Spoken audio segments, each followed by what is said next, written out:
Mr. Kowalczyk here with another video for Business Math, and today we are in section 8-6. This might be one of the more difficult sections we've gone over so far this semester. And what we are looking at today is still loans, but we're looking at calculating something known as the APR. You see, the APR is a fancy way of saying annual percentage rate. You see, banks don't let people borrow money for free. If you're going to borrow money from a bank, if you're going to take out a loan, you're going to have to pay some fees.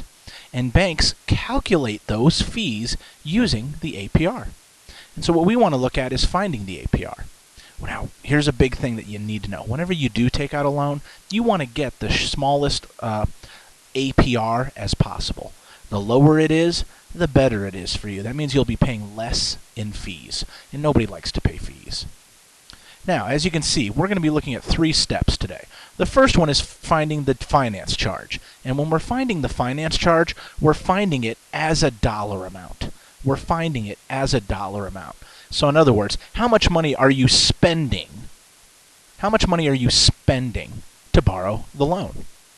Then you have step 2. What we're trying to find here is the finance charge per $100.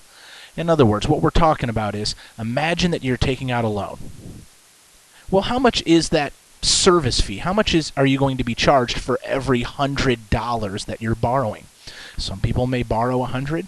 Some people may borrow $1,000. Well, how much are you paying for every $100? That's what we're looking at here. And once we know this finance charge per $100, we can then go and figure out the APR. And the cool part is we get to use this chart right here. Now, you might not think that it's cool, but I got to be honest, it's pretty easy. You're looking at this and you might think to yourself, oh my goodness. It looks crazy, right? It's actually not as bad as you think. So let's just jump right into it so you can see exactly what I'm talking about. Mr. Miller takes out an installment loan. Once again, a loan that he's going to pay back over time every month. And he's going to take out an installment loan for $2,500. Something that's important is that this loan requires 24 monthly payments. So if you really quick do your math in your head, how many months are in a year? 12. So that means he's taking out this loan for 2 years. And so he takes out this loan for 24 monthly payments, and it has a total payback of $26.9325. Use this info to answer the following questions. Now, a total payback is the grand total that he is going to be paying. How much money is he going to be paying when it's all said and done? That's the total payback. So let's jump right into it and go right into letter A. What is the finance charge? So if we're trying to find letter A, what is the finance charge? What we're going to use is step 1. All right, with step 1, we need the total payback. The total that he will be paying back when it's all said and done. The total amount that the bank would have received back from him. And what we're going to do is we're going to subtract the amount of the loan, or the amount that was financed. It's the same thing. The amount of the loan and the amount financed is the exact same thing. So, if we plug those numbers in there and subtract them, we get $193.25, which is the answer for A. $193.25. Now it's time to do the finance charge per 100. For this one, we're going to use step 2. And for step 2, we're going to take $100. Now, the reason why we're using $100 is because it says so right up here in the formula. If you look up at the step 2 formula up above, it says use $100. So we're going to use it.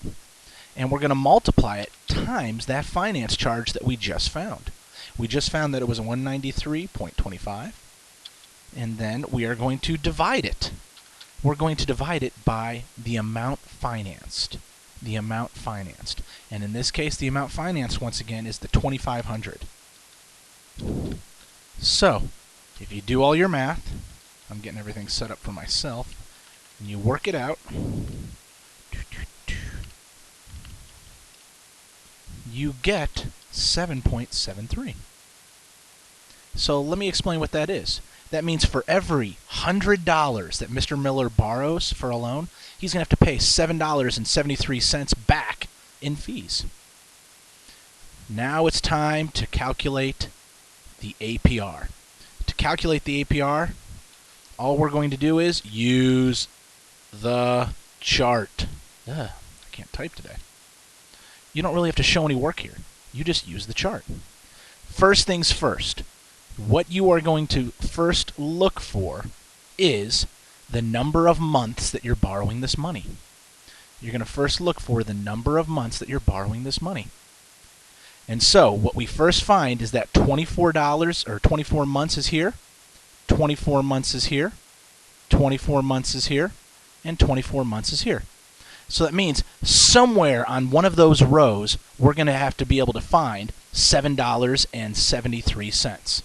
And if you're looking, it's right here. There's $73.73. That's what we've been looking for. And then what we will do is we will take that $7.73 and we're going to look up at $7.25.